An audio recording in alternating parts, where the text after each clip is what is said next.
नमस्कार। मैं doctor Vinod, Punjab university Chandigarh से। और आज एक इम्पोर्टेंट टॉपिक पे मैं बात करने वाला था जिस पे शायद ही कहीं पे बात होती है, खासकर खेती से रिलेटेड जो बातें हैं उनमें। आपने सभी ने सुना होगा ग्लोबल वार्मिंग और क्लाइमेट चेंज का कितना बड़ा ड्रामा चला हुआ है और उसकी वजह से लाखों लोगों की जान भी जा रही है और खेती भी बर्बाद होने के कगार पे है। उस केस में सबसे बड़ा जो डिस्ट्रैक्शन, जो खराबी पैदा किया है, वो इस हल ने पैदा किया है। आप इसको एक बार देखिए।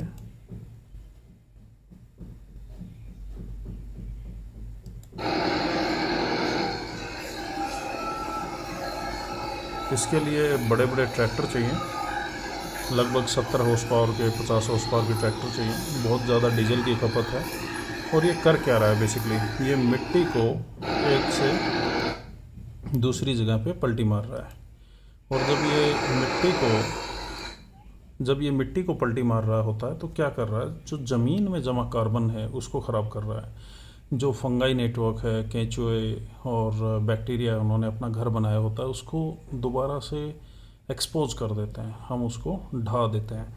और जो ज़मीन में जमा कार्बन थी उसको हम फिर से डिस्ट्रॉय कर देते हैं।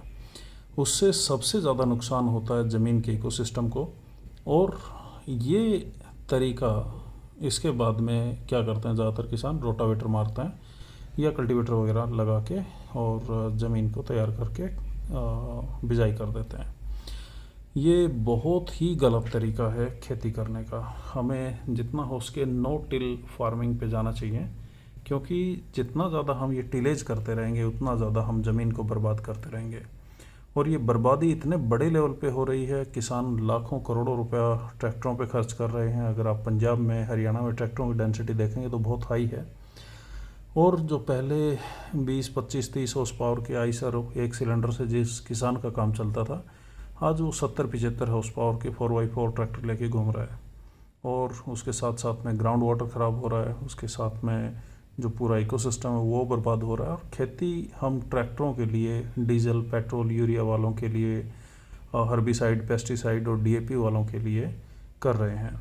तो अगर आप अपने लिए खेती करना चाह रहे हैं तो उसके लिए आपको पैराडॉक्सिकल एग्रीकल्चर अपनाना होगा। पैराडॉक्सिकल एग्रीकल्चर क्या होता है? सिंपल 4 स्टेप एग्रीकल्चर, जिसमें हम जंगल के जो तौर तरीके हैं उसको रिप्लिकेट करते हैं। तो कैसे करेंगे, इसके बारे में हम डिस्कस करते हैं। जैसे आप देख रहे हैं, ये बहुत बड़ा ट्रैक्टर है, लगभग 60-70 हॉर्स पावर का होगा। महिंद्रा अर्जुन नोवो करके इसका मॉडल है। और ये ज़मीन को पलटे जा रहा है। और इतना बड़ा अगर हल ये चला रहा है, आप देखेंगे इसके पीछे कितना बड़ा प्लाऊ हल, राजा हल, तोती हल जिसको बोलते हैं। ये चलाने के लिए पर एकड़ ये 8-10 लीटर तो तेल कम से कम ले रहा होगा। तो इससे क्या होगा, ज़मीन को पलटी मारी जा रही है। और जब ज़मीन को पलटी मारेंगे तो इसके क्या क्या नुकसान होते हैं उसके बारे में हम डिस्कस करते हैं।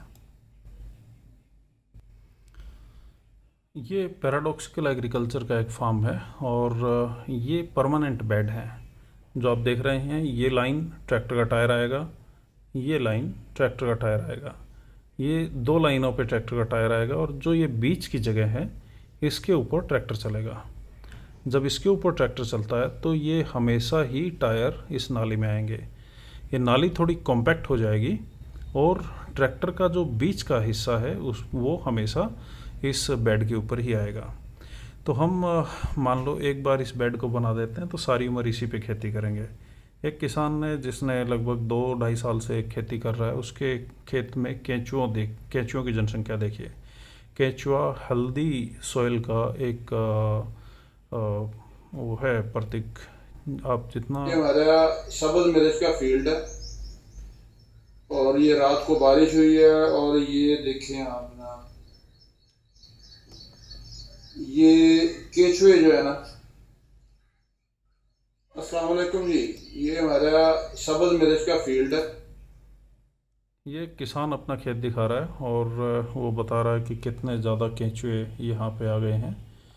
तो इसके स्टेप कौन कौन से हैं, हम स्टेप्स के बारे में एक बार डिस्कस कर लेते हैं।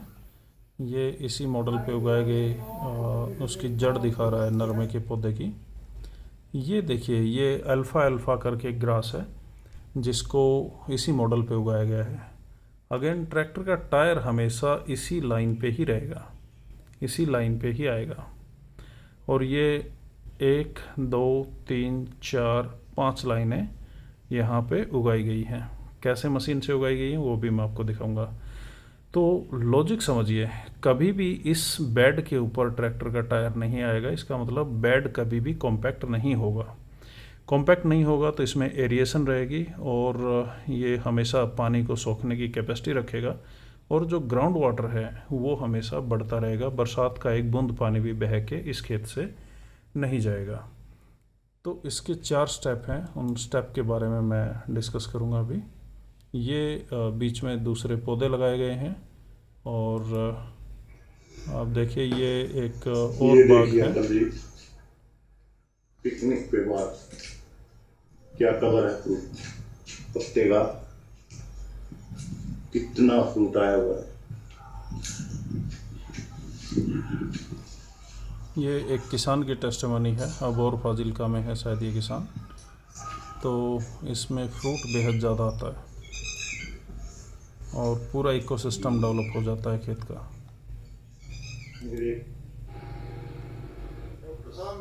ये सब सोइलर लगाते हैं। सही है या गलत है मेरे को इसके अंदर मैं इसे सब सोइलर हल कहते हैं। ये ज़मीन को काट देता है, जैसे हम बर्फ़ी को काटते हैं वैसे।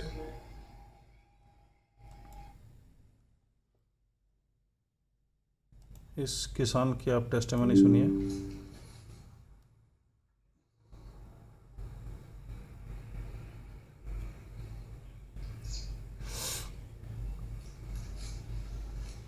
ये कपास का एक खेत है जो नो टिल फार्मिंग है। ये पैराडॉक्सिकल एग्रीकल्चर या कुदरती पायदार निज़ाम काश्तकारी बोलते हैं।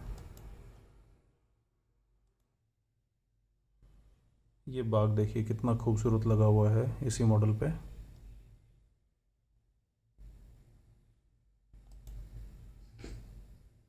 नमस्कार जी, ये देखिए कितना मैं अच्छा गाँव फूलका, सिरसा, हरियाणा, इंडिया से। मैंने ये पिकनिक विधि से 3 एकड़ में मूंग की बिजाई कर रखी है।